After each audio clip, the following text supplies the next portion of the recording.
Well, if you are all ready, I will broadcast then and we will get started. Well, it's 10:30 right now. Okay. You good? Okay. Good morning, everyone, and thank you for joining us as we continue our 19th Amendment Celebration Week here at Lakeside. My name is Dakota Harkins, and I'm the Director of Education and Heritage Programming here at Lakeside Chautauqua. And as I said, we'll be celebrating the 100th anniversary all week of the passage of the 19th Amendment, which happened in August of 1920. Returning again today, I'm excited to be welcoming back Dr. Katherine Jellison, who is a history professor at Ohio University. She presented two programs yesterday on the origins of the suffrage movement and the continued road to the suffrage movement. And if you happen to miss those, they're both available on our Lakeside Facebook page or on the Lakeside calendar. So without further ado, I'd love to welcome her back. Thank you again for joining us this morning. Thanks, Dakota. I enjoyed yesterday very much talking with you and talking about this history that is fascinating and exciting. And as Dakota said, we are commemorating this month and this week particularly. So I will share my screen. And the title of my comments today is The Final Chapter. As you can see by my opening slide there, wow, the 19th Amendment is so new, the ink is not yet dry. I will talk about the years leading up immediately to the 19th Amendment. So if you tuned in yesterday to my comments, I had talked about the origins of the 19th Amendment in the 19th century. And I had closed my comments yesterday talking about some controversial new strategies that 19th century suffrage leaders were employing as the 19th turned into the 20th century. And we might consider these desperate times. And you know what the second half of that saying is. Desperate times, we sometimes think call for desperate measures.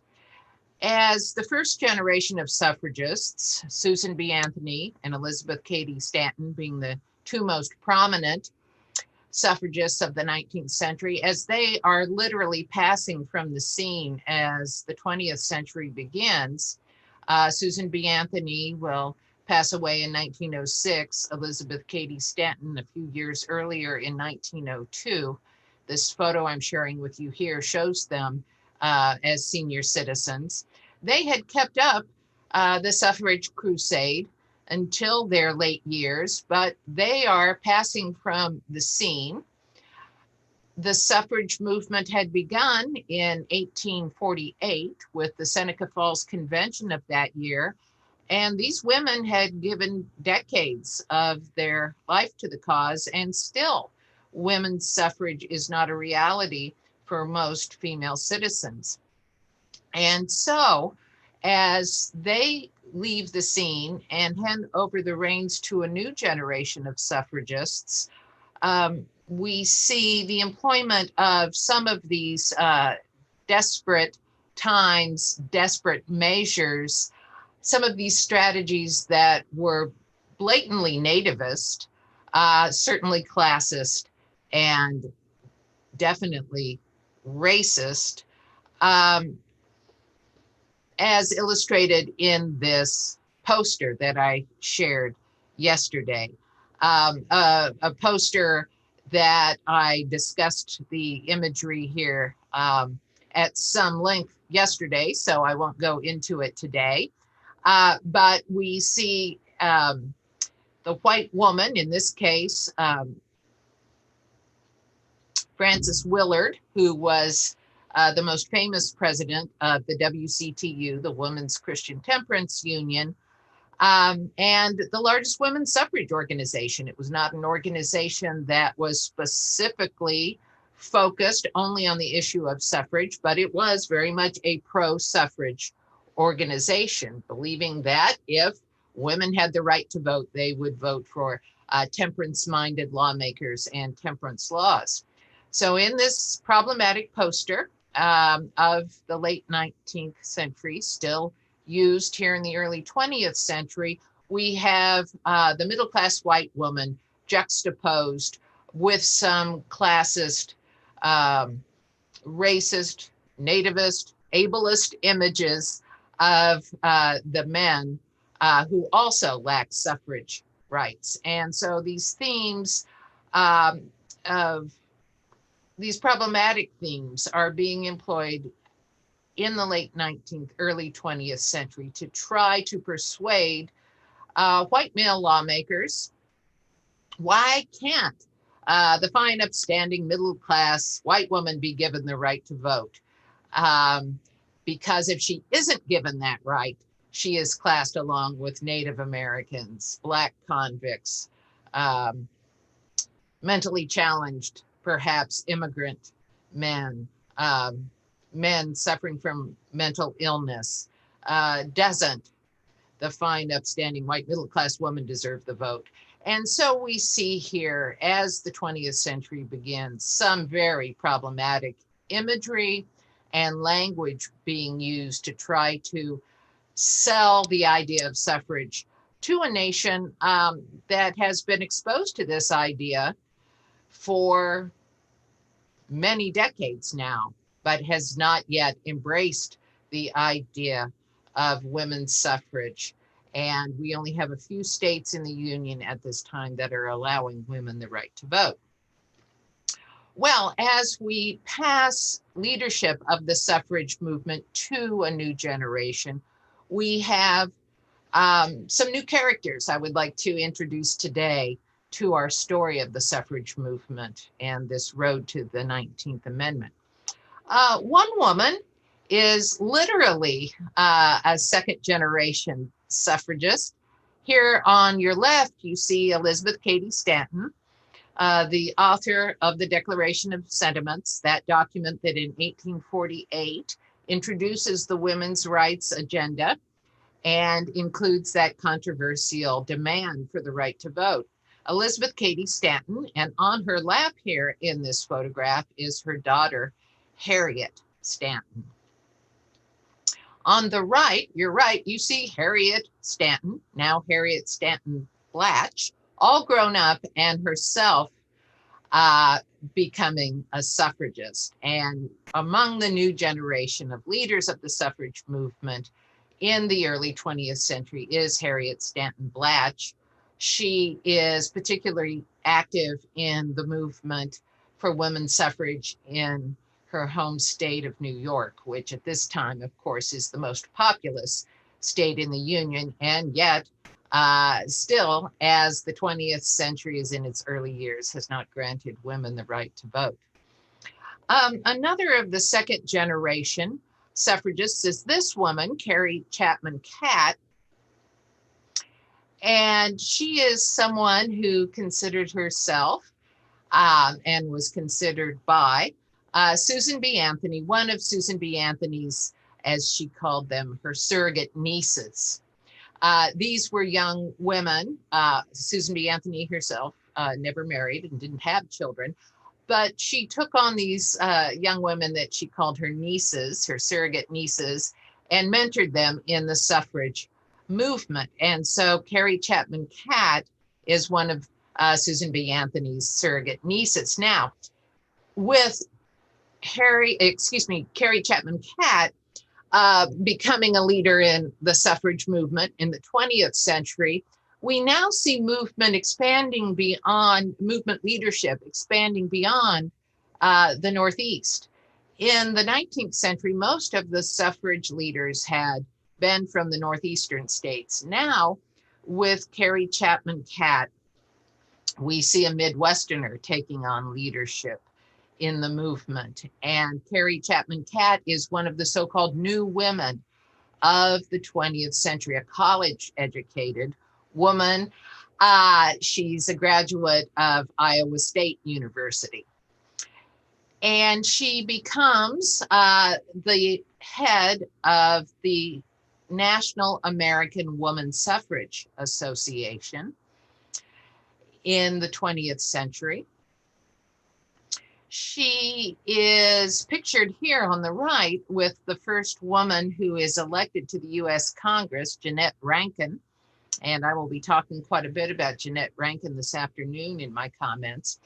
Jeannette Rankin is elected to the House of Representatives, the U.S. House, in 1916 from the state of Montana, which is one of these few states that has already granted women the right to vote prior to the 19th Amendment in 1920. So here we see Jeannette Rankin speaking from the balcony of the National American Woman Suffrage Association headquarters in Washington, D.C. And there is Carrie, Chapman, Catt standing behind her. For those of you who heard my lecture yesterday afternoon, you know that this organization, the National American Woman Suffrage Association, or the NAWSA, is an organization that, as the 19th century was coming to a close, was a merger of two existing organizations that had been founded in 1869 in reaction to the language in the 15th Amendment to the US Constitution, which is ratified and becomes part of the Constitution in 1870. In 1869, as Congress was creating the language of the 15th Amendment, it was language that excluded women. Instead, the 15th Amendment gave voting rights to former enslaved men. It gave voting rights to Black men. It didn't give voting rights to Black women or any other women. And so two separate suffrage organizations with separate reactions to the language of the 15th Amendment had formed in 1869, 1870. One was the American Woman Suffrage Association, which celebrated the 15th Amendment and said, okay, well, women were left out of that amendment, but we will still endorse it. Instead of looking for women's suffrage or achieving women's suffrage through a constitutional amendment, we will work state by state to change the voting laws in each state. That was the American Woman Suffrage Association. And actually the year in which it was founded, 1869, we do see the first future state, it's still a territory, in 1869. We see Wyoming pass women's suffrage at the territorial or state level. So a state by state approach taken by the American Woman Suffrage Association. The competing organization, also founded in 1869, is the National Woman Suffrage Association, which still wants to work for an amendment to the US Constitution granting women's suffrage. And it was headed up specifically by Susan B. Anthony and Elizabeth Cady Stanton, working for a constitutional amendment. Well, as the 19th century is drawing to a close in 1890, the two organizations merge and say, well, we aren't achieving women's suffrage through these two separate strategies. Why don't we merge and stop working at cross purposes? So by the time the two organizations have merged and Elizabeth Cady Stanton takes on leadership here in the 20th century, we see that organization, the NAWSA, initially taking on the old AWSA strategy, the old American Woman Suffrage Association strategy. Let's work state by state rather than trying to push for a constitutional amendment. That hadn't worked in the 19th century. Let's try the state by state approach. So that is where the NAWSA is initially in the 20th century. We're working on a state by state approach, taking a page out of the book of the now defunct AWSA of the 19th century. But there were some members of the NAWSA who said, well, I don't know. How about that other 19th century organization, the NWSA, with its idea of a suffrage amendment, women's suffrage amendment to the US Constitution? Maybe that isn't such a bad idea. And so one member of Elizabeth Cady Stanton's member of her way of thinking club, so to speak, is a young woman named Alice Paul, who is a member of the NAWSA, but doesn't like its state-by-state approach. And here we see Alice Paul, and also if anyone notices me drinking my tea out of a mug here, Alice Paul is pictured on my tea mug as well. So Alice Paul likes the constitutional amendment idea, and she is still pressing for that. Ultimately, she will break away from the NAWSA and form a new organization called the National Woman's Party, or the NWP. But where our story, the main part of our story, really begins today in the year 1913, 7 years before the 19th Amendment becomes reality. In 1913, Alice Paul, a Quaker, continuing that tradition of the 19th century when so many of the leaders of the suffrage movement were coming from the Quaker tradition. Alice Paul is another one of these new women of the 20th century, college educated.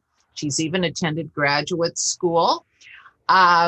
She is a non-resistor, which is part of the Quaker theology, does not believe in armed conflict as a way to solve differences or to make policy.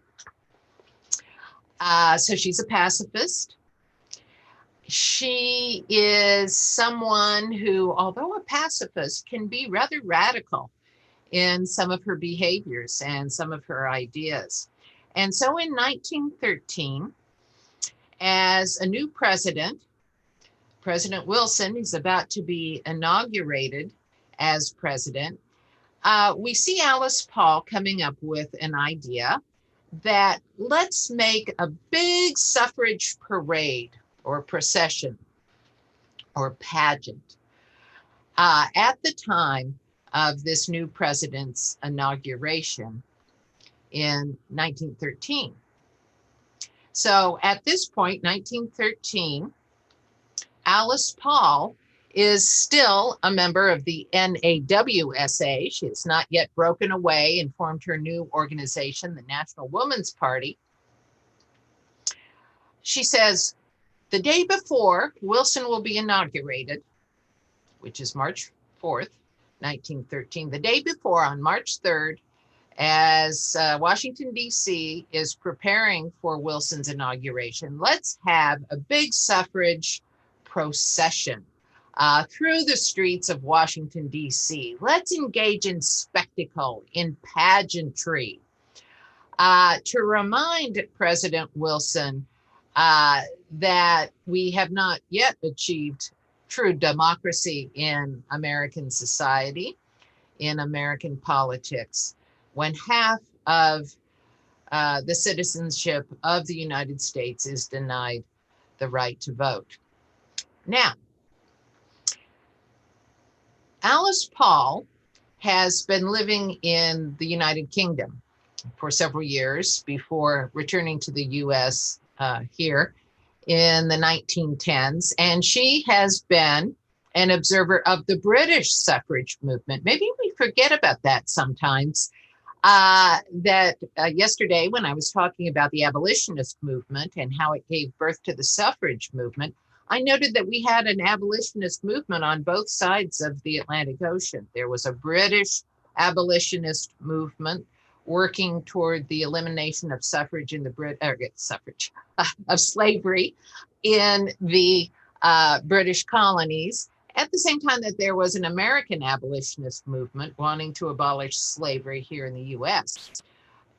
Here In the 1910s, there is a British suffrage movement, pro-suffrage movement, wanting to get women the right to vote in Great Britain. And there is an American suffrage movement working to secure women's suffrage for American women.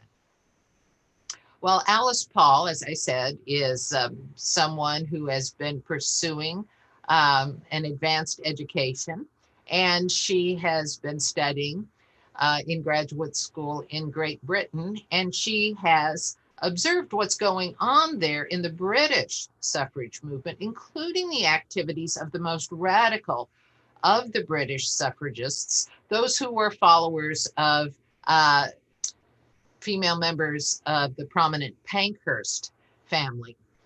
And one of the tactics of the Pankhursts in the British suffrage movement is grand spectacle. So Alice Paul says, we need that here. We need that here in the US suffrage movement. The suffragists are doing that in Great Britain. Let's do it here. And this is rather an in-your-face kind of strategy that Alice Paul is pushing here.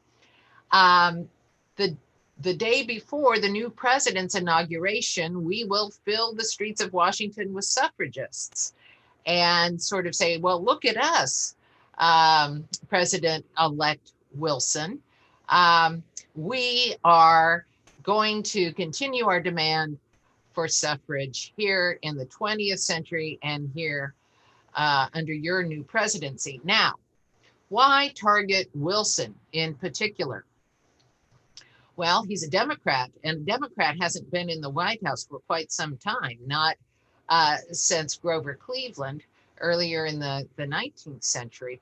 And of the two major political parties, it's the Democrats who are seen as being more resistant to women's suffrage than the Republicans.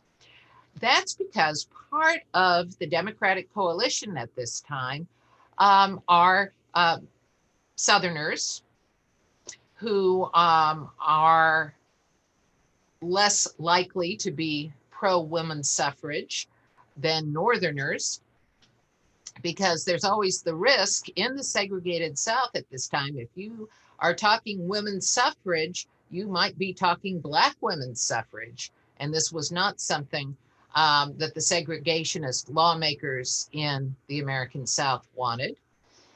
Also, part of the Democratic coalition at this time were naturalized immigrant voters who did not like the idea that most suffragists are also temperance-minded because many of the new immigrants in America's cities in the Northeast come from traditions where part of your way of life is drinking alcohol.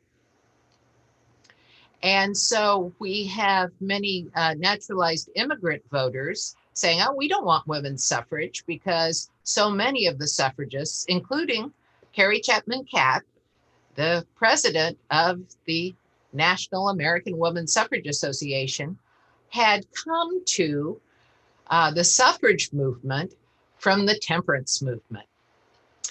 And so we have two parts of the Democratic voting coalition, and these, of course, are men at this time, Southern segregationists and Northeastern urban immigrant voters being very skeptical about women's suffrage. So the Democratic Party was the party that was seen as more resistant to women's suffrage, and the Republican Party as more pro-women's suffrage. So the fact that for the first time in several decades, we are having as our new president a Democrat is our chance, Alice Paul says, to make known to the party in power, the Democrats, that they will have resistance from suffragists during their time in office. And this also was an idea that she had picked up in Great Britain, which of course had a parliamentary system in which the party that holds power in parliament is also automatically the party that holds the chief executive position of prime minister. So this idea of holding the party in power responsible for resistance to women's suffrage was perhaps a strategy that worked better under the parliamentary system in Great Britain than it does here in the US, where we oftentimes have divided government, where the party that holds legislative power is not necessarily the party of the chief executive. But here in 1913, Alice Paul says, this is our great chance to kind of put a thumb in the eye of our new Democratic president, President Wilson, who has not endorsed women's suffrage. And if we have this huge spectacle in the streets of Washington, he can't ignore us. Now, remember this, of course, you may be looking at this date. Oh, January 20th is when we inaugurate American presidents. Well, not yet. That is not the reality here in 1913. An amendment to the Constitution in the 1930s will change the date of the president's inauguration to the date we know today, January 20th. Here in 1913, throughout the teens, into the 20s, and into the early 30s, inauguration day is in March. Well, what did this spectacle look like? Well, we had many women marching in the streets of Washington wearing banners like the one I have costumed myself in today for this lecture, wearing the American suffrage movement sashes or banners in the colors of purple, white, and gold. Purple for the royal, the color of royalty, that women as well as men had within them the royal blood of our ancestors, had the royal blood of Queen Victoria, Queen Elizabeth. We have every right to be rulers, as men have been for centuries. So purple. White for purity. And so many women on the streets of Washington this day, March 3rd, 1913, will be dressed all in white for the purity of American womanhood. And gold because it is the color of life, color of sunshine, color of the light, color of the torch of liberty. So these are the official suffrage colors, purple, white, and gold. And we see that reflected here in the cover of the official program for this procession in the streets of Washington, March 3rd, 1913. So women will be wearing their suffrage banners and marching down Pennsylvania Avenue, led by the woman on your left here, Inez Milholland, who will be all dressed in white and riding a white horse at the front of the procession here, March 3rd, 1913. She is, this idea of spectacle and pageantry, we have some lookism, I guess, along with some of the racism, nativism, classism that is represented in the early 20th century suffrage movement. Alice Paul and others had decided that the most beautiful of the prominent women suffragists here in the early 1910s was Inez Milholland. So let's put her at the front of the procession, dressed like the sort of a modern day Joan of Arc and on a white horse leading the procession. Okay, so by the standards of 1913, she may be considered particularly physically attractive, but she was also an attorney at law, and a longtime suffrage advocate. And she's here at the front of the procession. We saw a great deal of pageantry at various locations here in 1913 in this procession of suffragists. We see an actress here portraying the allegorical image of Columbia in front of the Treasury building, along with other performers here in front of the Treasury Department. So we saw women from all walks of life and from all the then 48 states in procession here in Washington, D.C. And women of various professions were represented and would be marching down the street behind a banner advertising what profession they held. So we had actresses represented, we had housewives represented, we had teachers and attorneys, and we had doctors. So women were showing that they were from all walks of life. And there were some working class women in the procession, identified as factory workers. But again, we are at a point in the suffrage movement where middle class women are playing the most prominent roles. And as I said, there is definitely a class bias here. And there's also a racial bias. Black women were asked to be in a separate location from white women in the procession. And this is at a time when our nation's capital is a strictly segregated city. A woman I will talk about at some length later, Ida B. Wells, was among the Black women, had come into Washington, D.C. to be part of the procession from Chicago, which was her base of operations at this time. And she and Alice Paul had a difference of opinion. Alice Paul said, you know, we can't ruffle too many feathers here. It has been determined by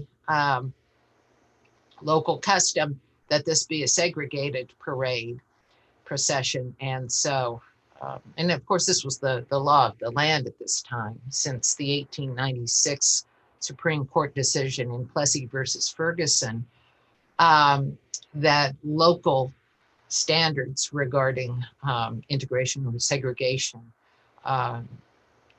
could be imposed and would be recognized by the federal government. So here in the nation's capital, the city of Washington, D.C. is a segregated city. And so local standards say this will be a segregated parade. Well, Ida B. Wells would not have that. And she was standing on the sidelines of the parade and decides to jump right in with the white women representing the state of Illinois, rather than be segregated with the other Black participants here at this suffrage processional. So again, we have to recognize the realities of the suffrage movement at this time. It is a segregated movement. Soon after this famous parade, procession, pageant of March 1913, we see Alice Paul continuing to press more radical ideas than Carrie, Chapman, Catt, and other members of the NAWSA were willing to go along with. And it is still in the presidency of Woodrow Wilson during his time in office. After he has been inaugurated in 1913, he's a segregationist.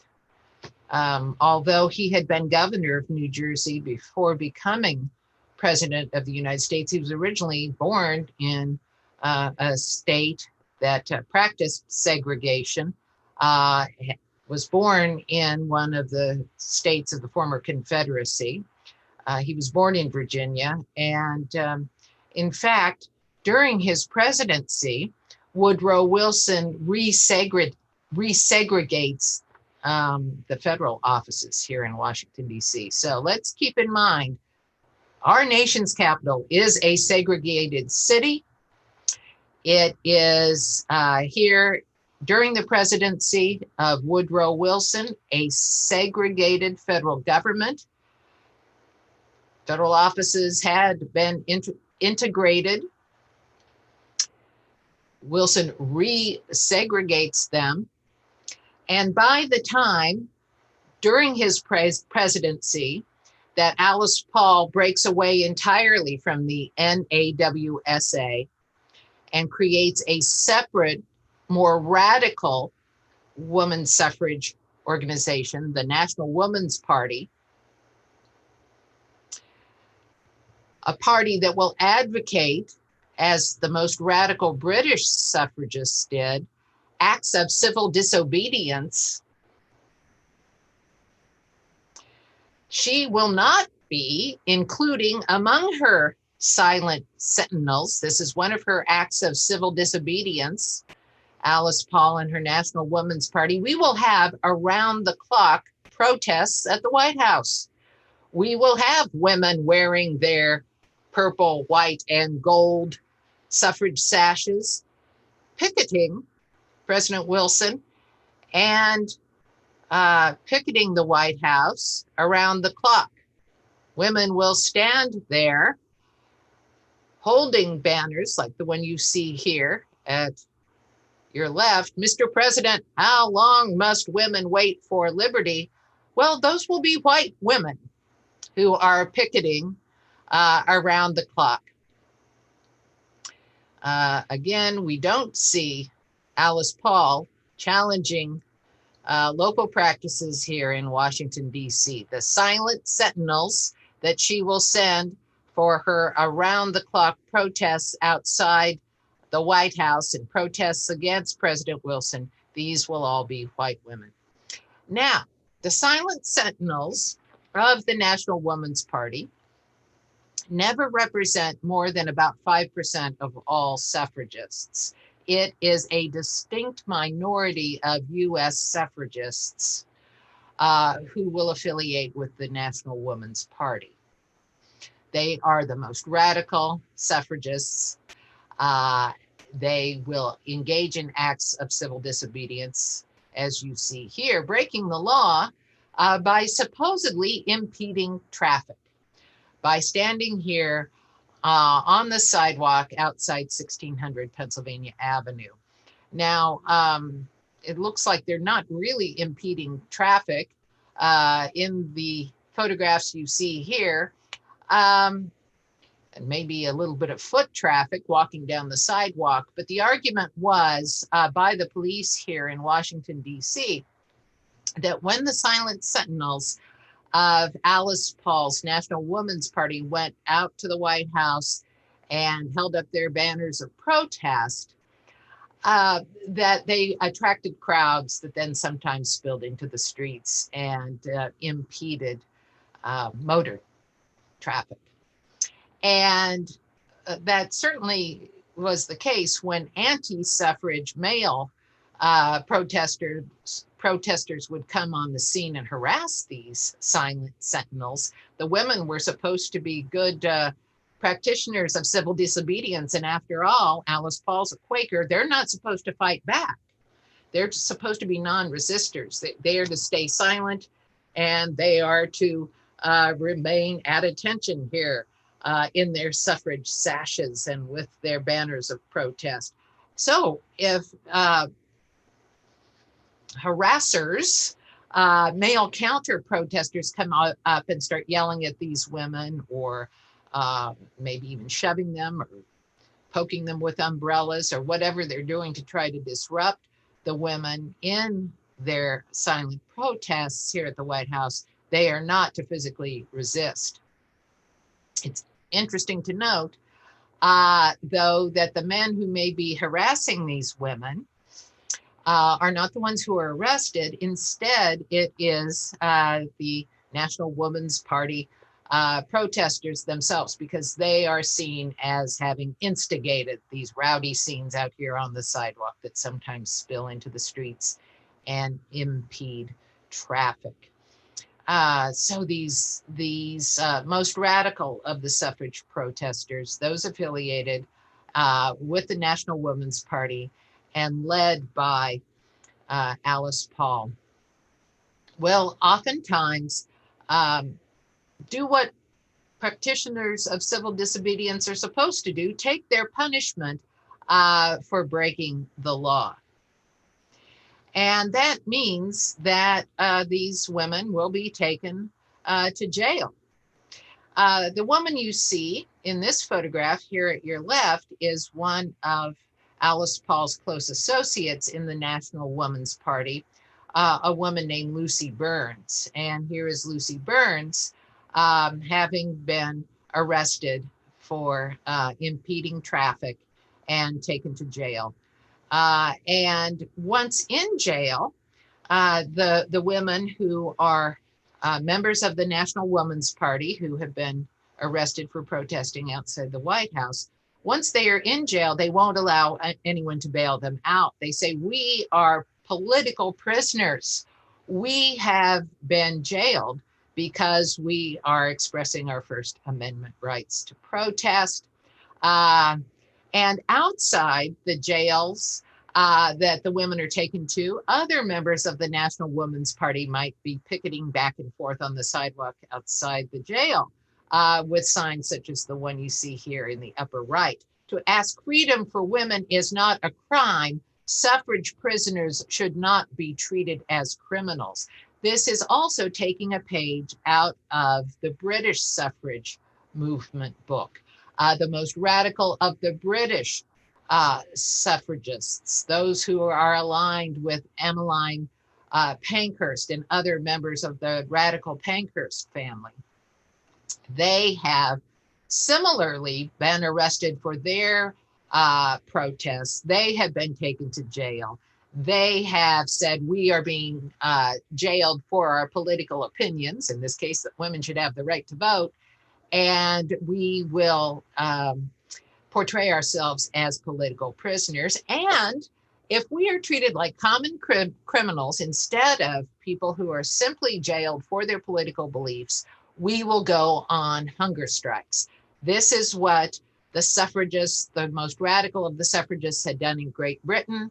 And this is what the Alice Paul affiliated National Woman's Party radicals will do here in the US as well.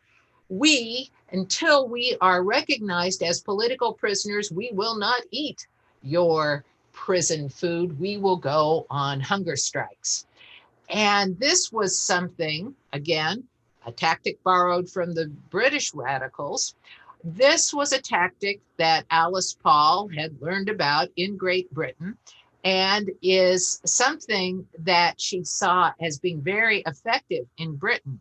The idea that the British powers that be did not want women starving to death, did not want suffragists starving to death or becoming very ill, at the very least, in jail, because that would create martyrs for the suffrage movement. And Alice Paul says, let's try the same thing here. When members of the National Woman's Party are arrested for their protests, they will demand to be treated like political prisoners, not like common criminals, and will say, we won't eat until we are treated like people who are merely exercising our right of protest. We won't eat, and if we won't eat, we might become sick or we might die, and then you have just created martyrs for the suffrage cause. Well, just as in Great Britain, here in the US, when women would refuse to eat after having been arrested for their acts of civil disobedience protest as suffragists, they would be force-fed. when women refused to eat,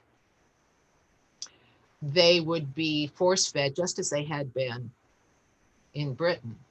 And this was a very, very humiliating and painful process. Women would be held down, restrained.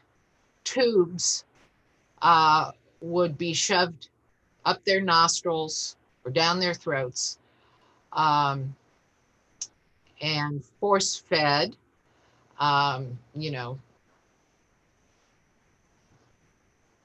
basically liquefied food. The tube that was forced down their nostril or down their throat would go into their stomach, and they would be force-fed liquefied food, so that they would have the nutrition to survive when they were on the verge of starving themselves to death, or at least starving themselves into grave illness. That is what these NWP, National Women's Party, the most radical of the US suffragists, were willing to do, to say, we demand the right to vote. We are putting our lives, our physical health on the line. And most women, this was very painful, as I've already mentioned, humiliating to be force-fed. And those women who remain on the outside, while their sister suffragists are in jail, are publicizing what is happening to the women in jail. And again, because these are the majority of those affiliated with the NWP are white, middle class, maybe even upper class women, women from prominent families, women who are well educated. The idea of the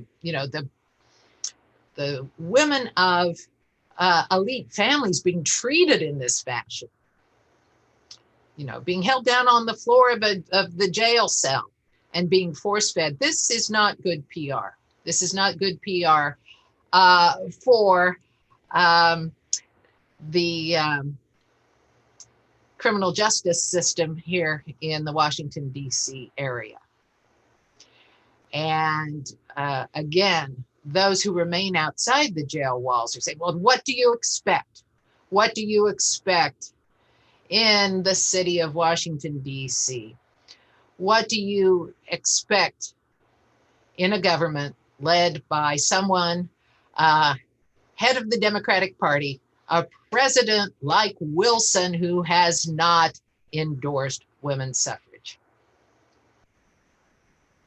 That old saying that the fish rots from its head.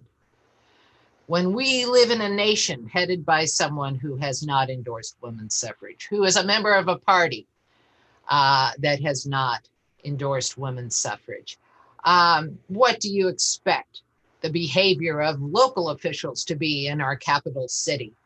What do you expect the police force in Washington, D.C. to act like?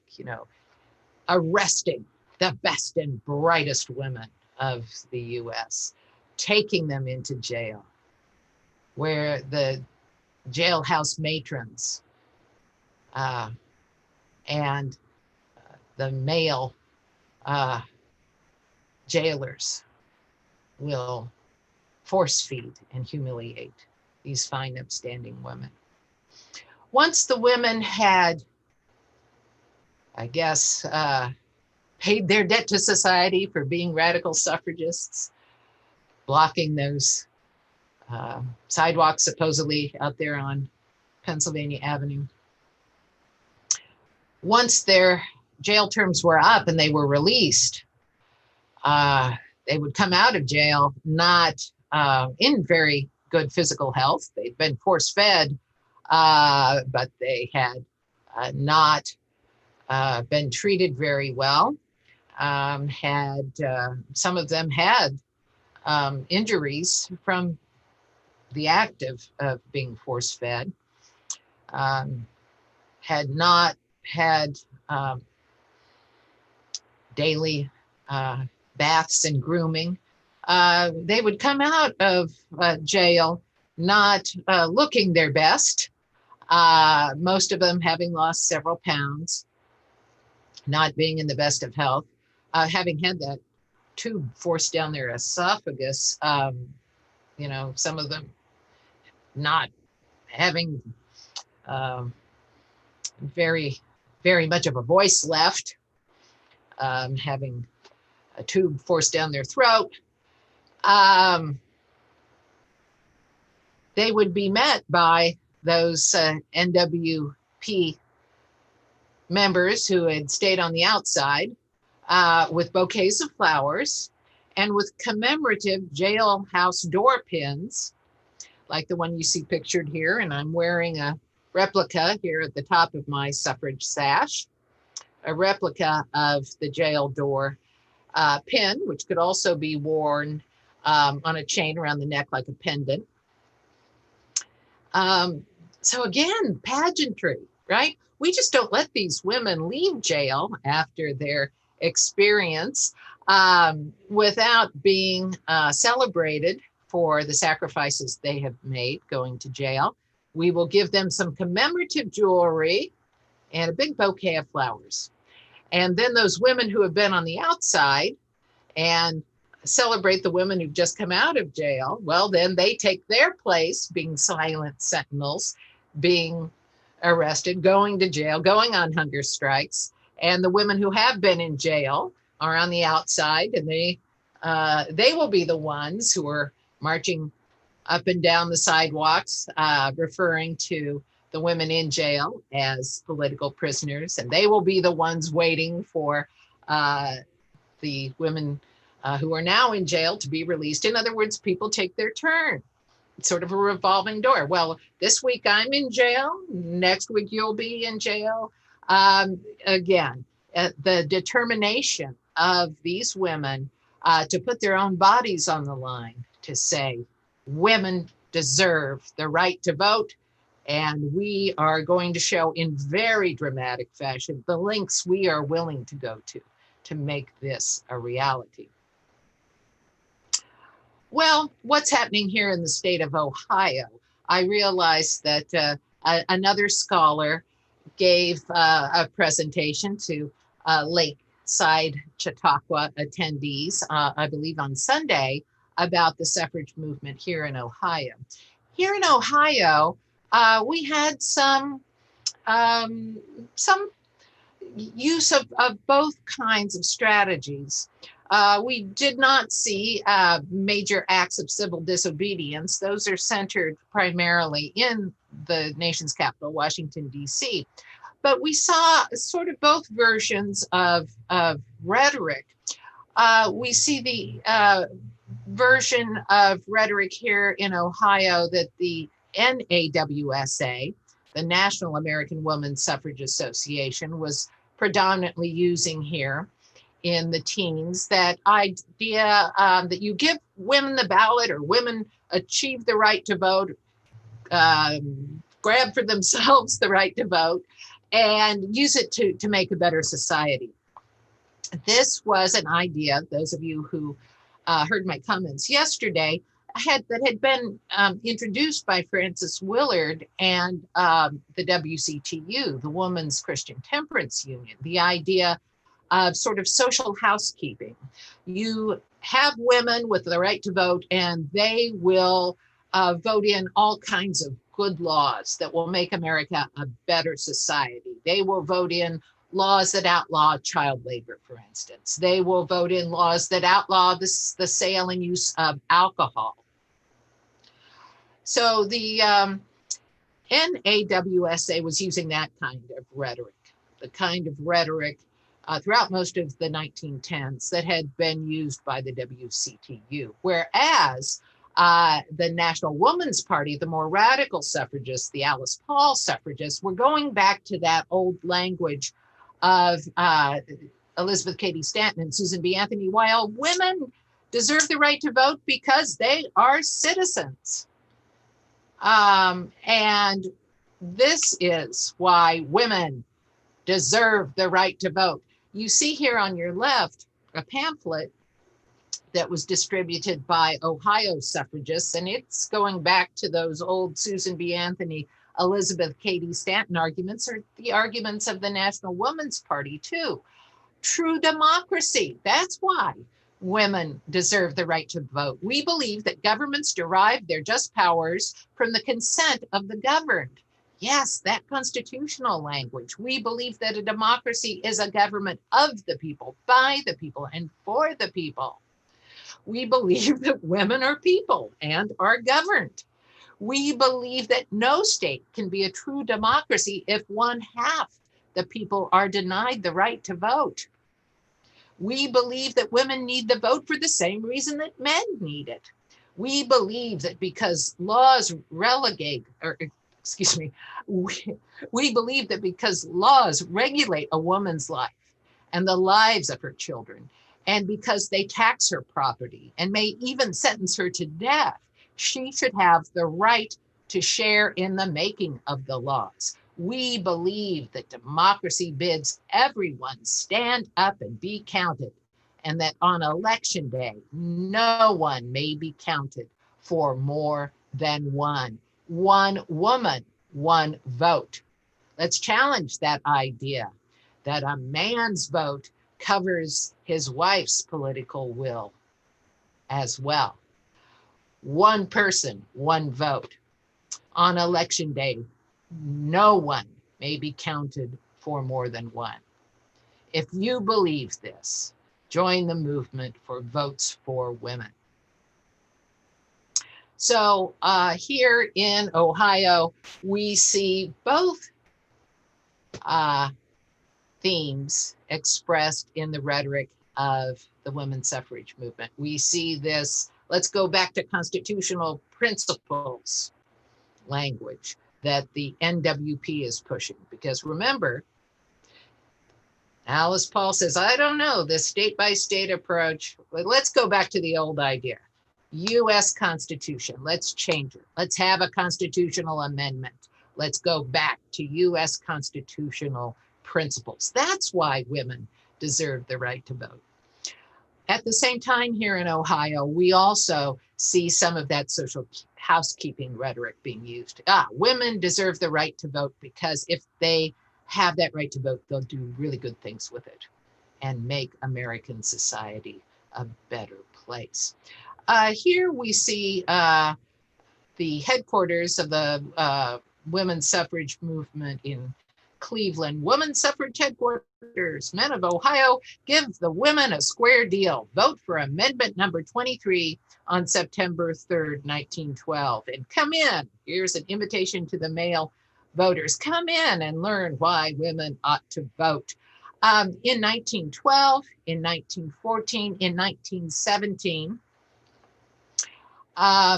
there were women's suffrage issues on the ballot here in Ohio to change the Ohio Constitution, that state-by-state approach to allow women the right to vote. And these all went down to defeat. So the suffrage movement in Ohio is a very active movement here in the 1910s. But is not yet a successful movement in terms of changing the state law of Ohio to give women the right to vote. And I just love this poster. Maybe you've seen it reproduced frequently this year during the women's suffrage centennial. Let Ohio women vote. I have that poster on the other side of my office door here. So people walking down the hallway can see this beautiful poster of the period. So we see people here in Ohio working to change law on the state level, but it's not going anywhere until we get to the World War I period. And we see, again, divergence between the NAWSA and the NWP.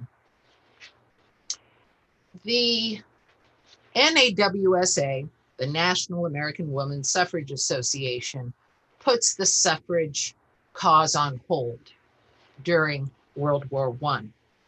Of course, we don't know it's going to be called World War I yet. It's called the Great War. And during World War I, the NAWSA says, well, we're going to show what great patriots women are. We will support the war cause. We will put women's suffrage on hold while the U.S. is involved in the war. And we will work for the Red Cross. We will sell war bonds. In other words, members of the NAWSA have this tactic of, we will show that women too, including suffrage proponent women, are true patriots. And yes, we may be true patriots. We may even believe that this war is a good thing.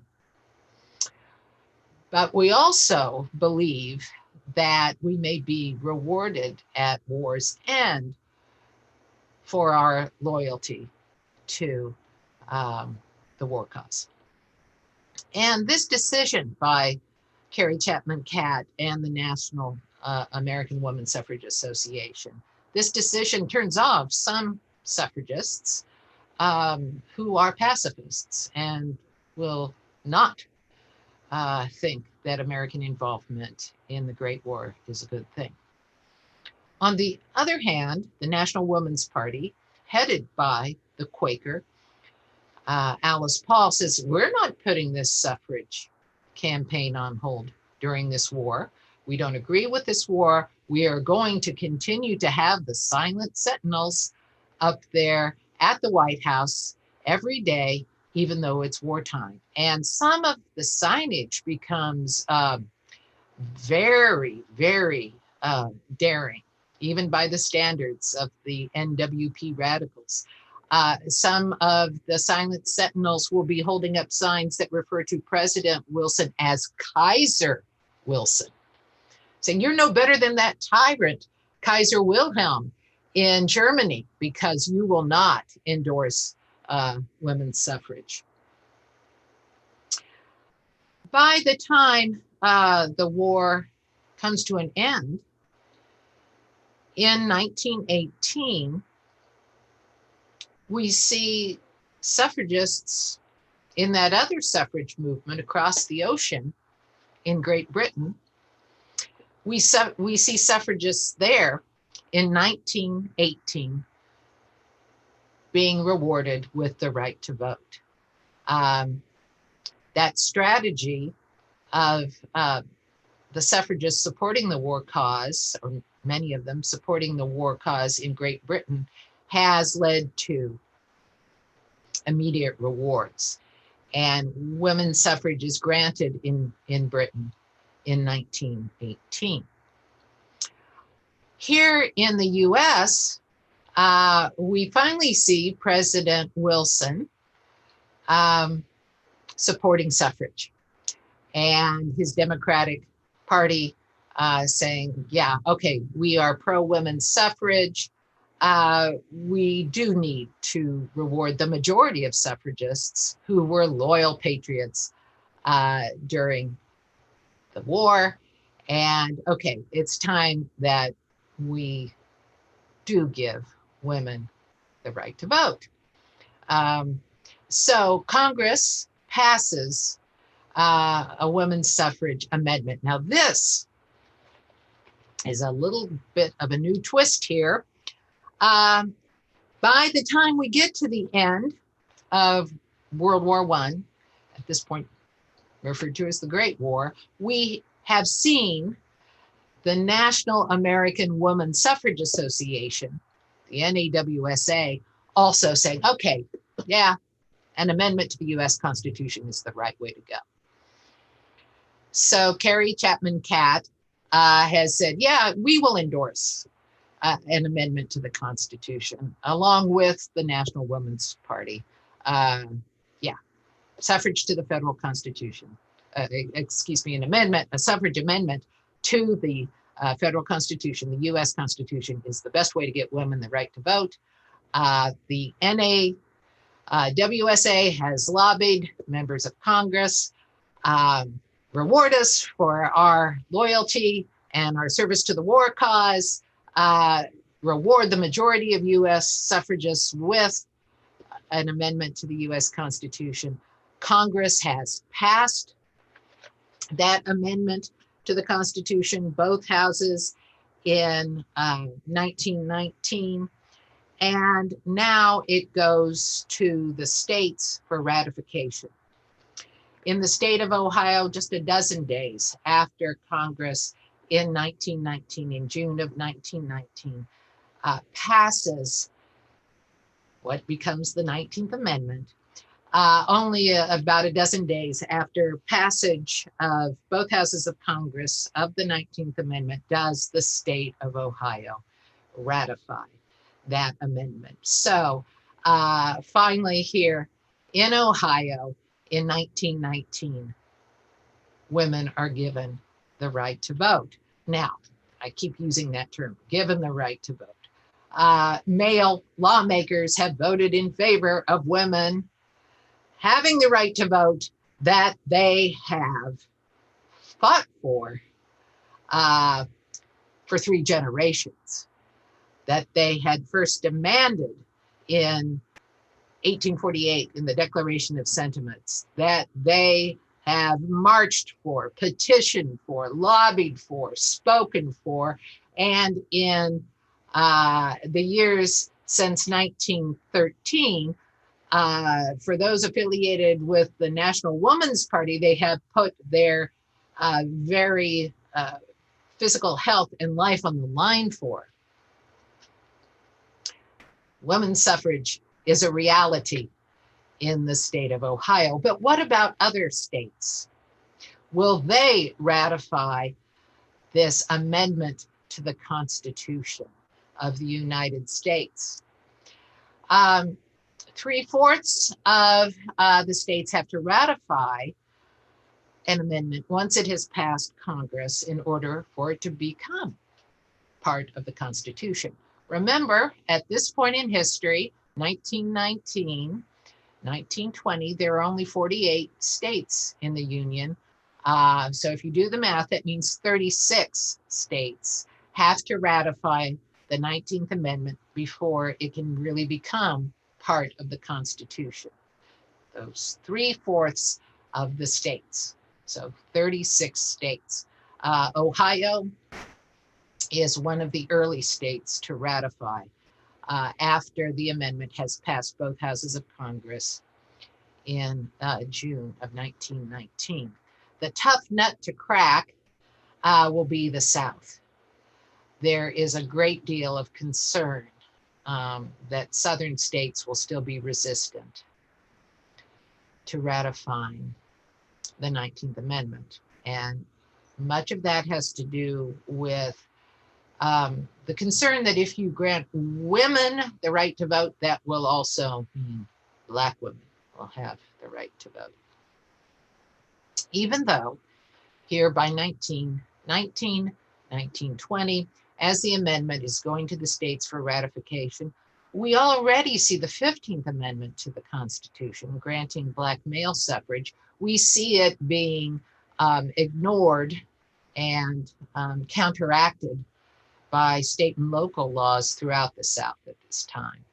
But still, that fear that if you expand the suffrage at all, that might be an entree toward greater Black voting rights in the South. Also, the conservative Southern churches, particularly the Southern Baptist Church, have argued against women's suffrage as undermining woman's place in the home. So the South is seen as the most resistant part of the country to ratification of the amendment.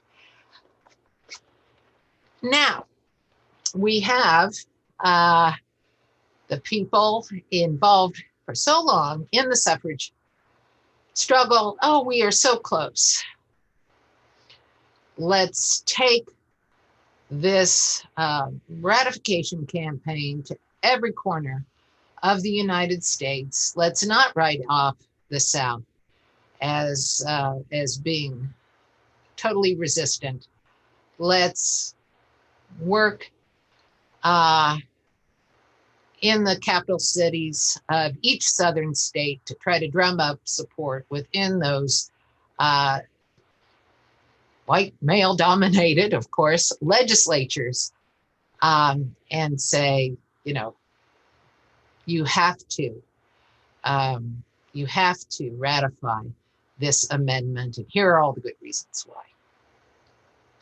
Some of the arguments will be, you know, because it's women's citizenship right, but more oftentimes it's going to be that social housekeeping argument. Well, but you see, Mr. Southern legislator, if you would grant women the right to vote, they would do good things with the vote. They would improve society in ways that you would like if they had that right to vote.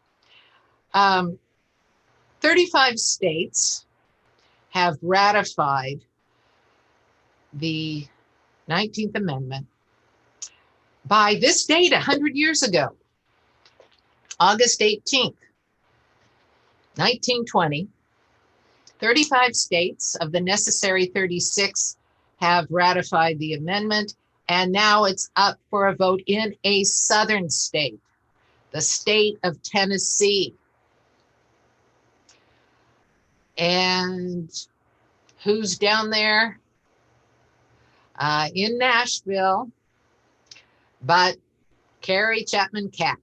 And she is wearing her suffrage sash, representing the National American Woman Suffrage Association, and she's lobbying every male legislator who will listen to her.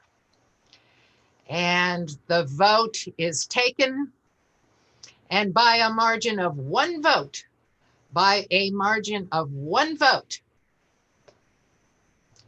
the suffrage amendment passes the Tennessee legislature. A young man, only 25 years old, who had been anti-suffrage amendment ratification at the last minute, has changed his mind and votes for ratification because his dear mother has sent him a letter saying, do it for mom.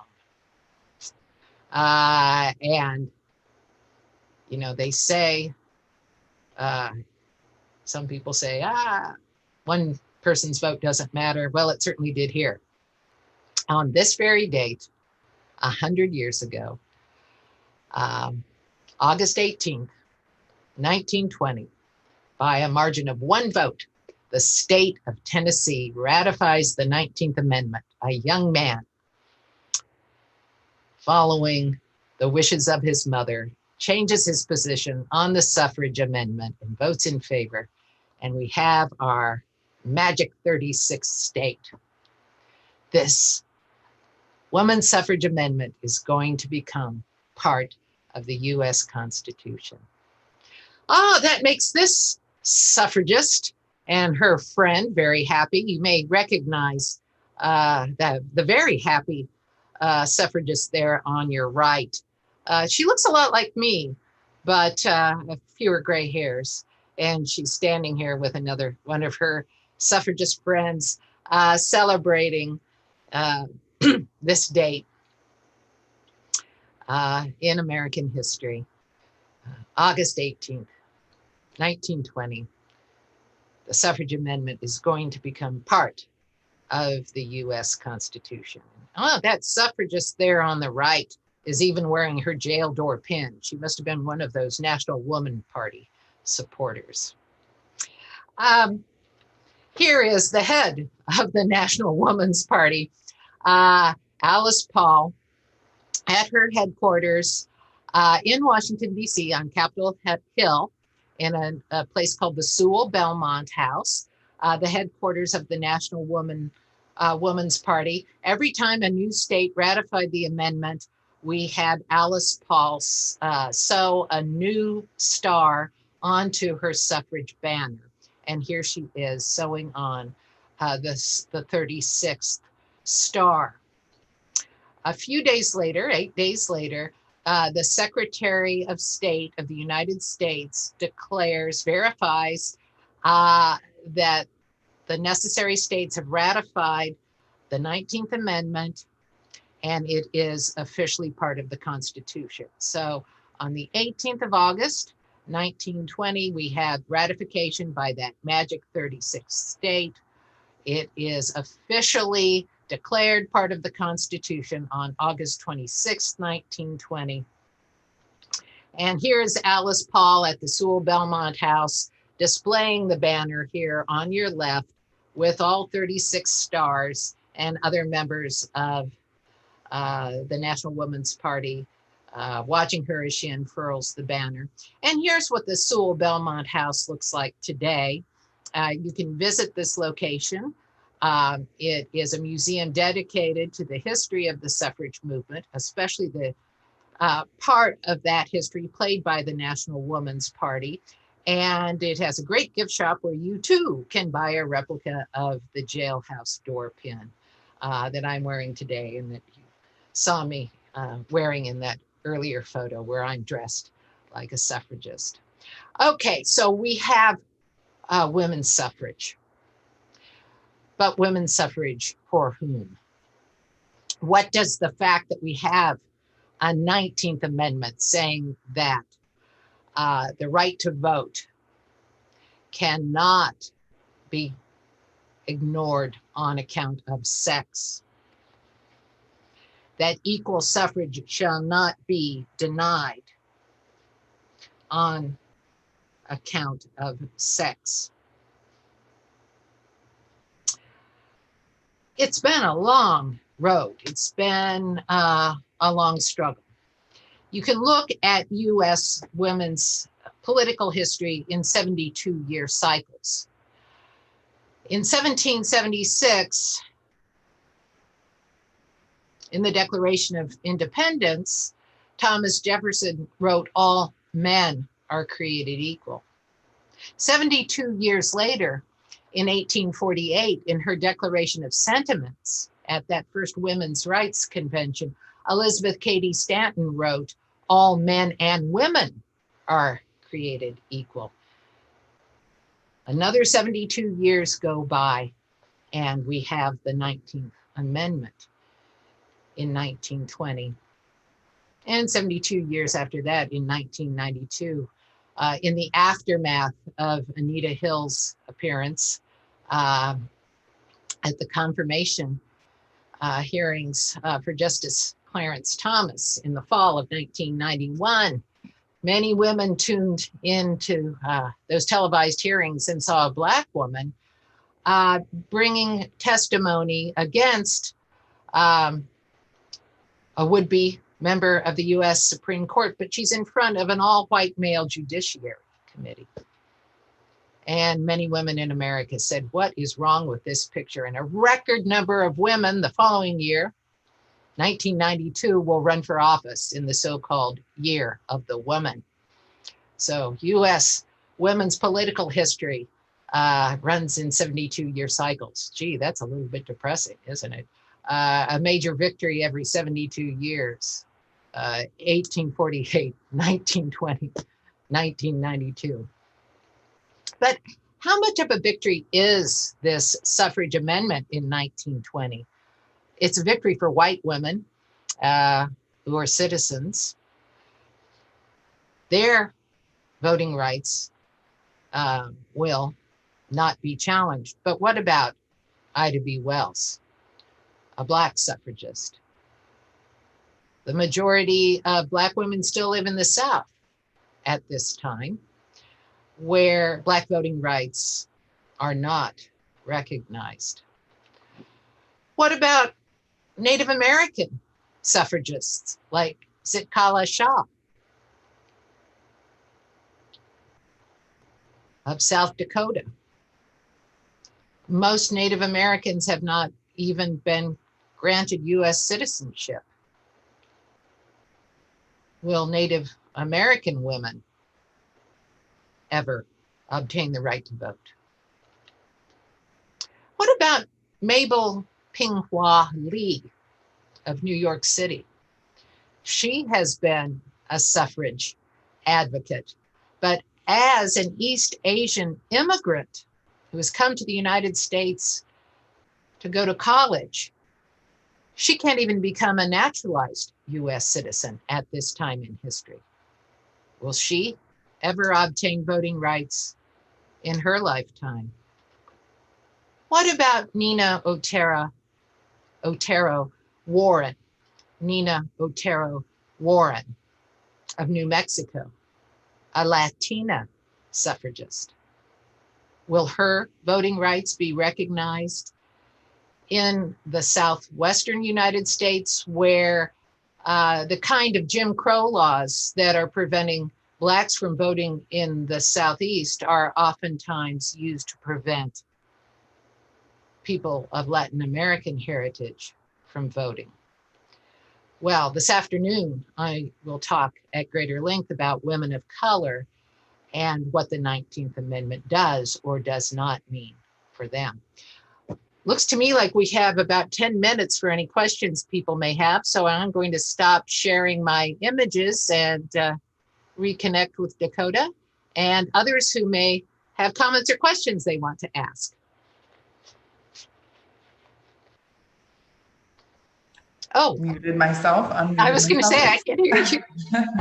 Well, thank you for all of that. It's amazing the number of women that just got involved in the movement and how many it really took in the time frame too, that you look at to see all of this. So I don't see any questions. We have some, comments on Facebook about, wow, such determination, I think is really true. But we may be, let's wait a couple seconds. Okay. See if any more come in.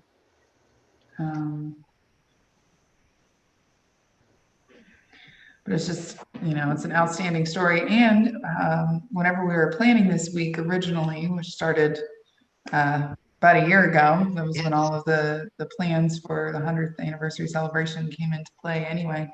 Thought, oh, well, what a good week this would be, because it's the actual date is today. Well, that it was ratified. So that's exciting. It is exciting. Is OU doing anything in celebration?